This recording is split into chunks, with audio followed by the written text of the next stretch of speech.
السلام علیکم ورحمۃ اللہ تعالی وبرکاتہ۔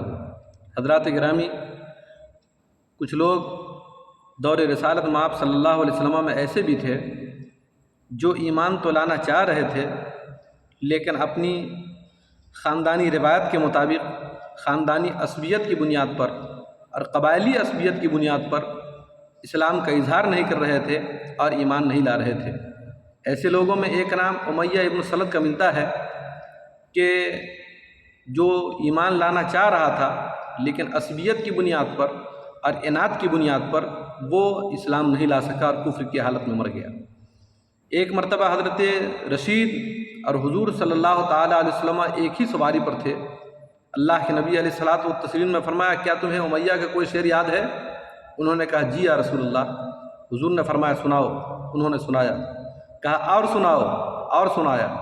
اس طریقے سے 100 اشعار انہوں نے سنا دیے۔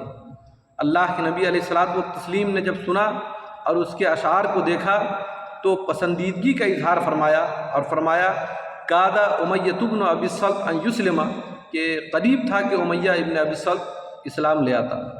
اسی طریقے سے ایک روایت میں آیا کہ اللہ کے نبی علیہ الصلوۃ والتسلیم نے ارشاد فرمایا کہ آمن شعرہ وکفر قلبہ، کہ اس کا شعر تو مومن ہے، ایمان لے آیا، لیکن اس کا دل کفر پر اڑا رہا۔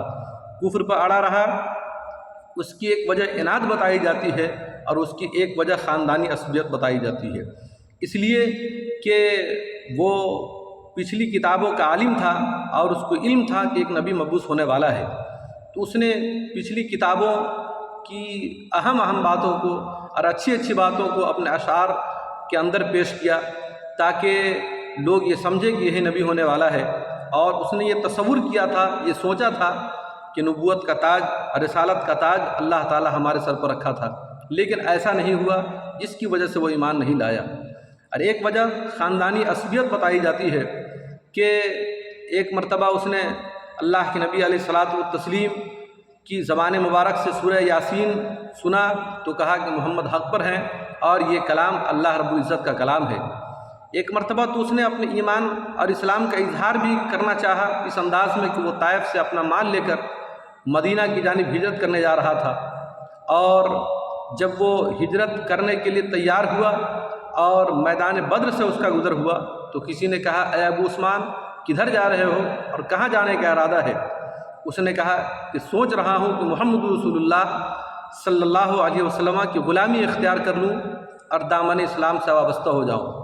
کسی نے کہا، تمہیں معلوم ہے کہ یہ گڑھے جو ہیں ان گڑھوں میں کون مدفون ہے؟ کہا، نہیں معلوم۔ تو کہا، اس کے اندر ربیہ مدفون ہے، اس کے اندر شیبہ مدفون ہے جو تمہارے ماموں کے لڑکے ہیں۔ اسی طریقے سے خاندان قریش کے دوسرے افراد مدفون ہیں۔ جب اس نے دیکھا کہ میرے خاندان کے لوگ اس گڑھے میں مدفون ہیں اور اس کو مسلمانوں نے قتل کیا ہے، تو اس نے اپنا مدینہ آنے کا ارادہ ترک کر دیا اور زمانے جاہلیت کے دستور اور رسم کے مطابق اس نے اپنے اونٹنی کی ناک کاٹ ڈالی، گریبان چاک کیا، باویلا مچانا شروع کیا اور مقتولین بدر کا مرثیہ کہا، یہاں تک کہ ان لوگوں کو اس بات پر ابھارا کہ جن لوگوں نے ہمارے خاندان قریش کے لوگوں کا قتل کیا ہے ان سے وہ خون بہا لیں گے اور ان سے وہ خون کا بدلہ لیں گے۔ اس طریقے سے وہ اسلام تو لانے جا رہا تھا، لیکن اس خاندانی عصبیت کی بنیاد پر وہ دامن اسلام میں پناہ لینے سے بچا رہ گیا، اور بالآخر اس کی جب موت ہوئی ہے تو کفر پر موت ہوئی ہے اور اسی حالت میں اس کا خاتمہ ہوا ہے۔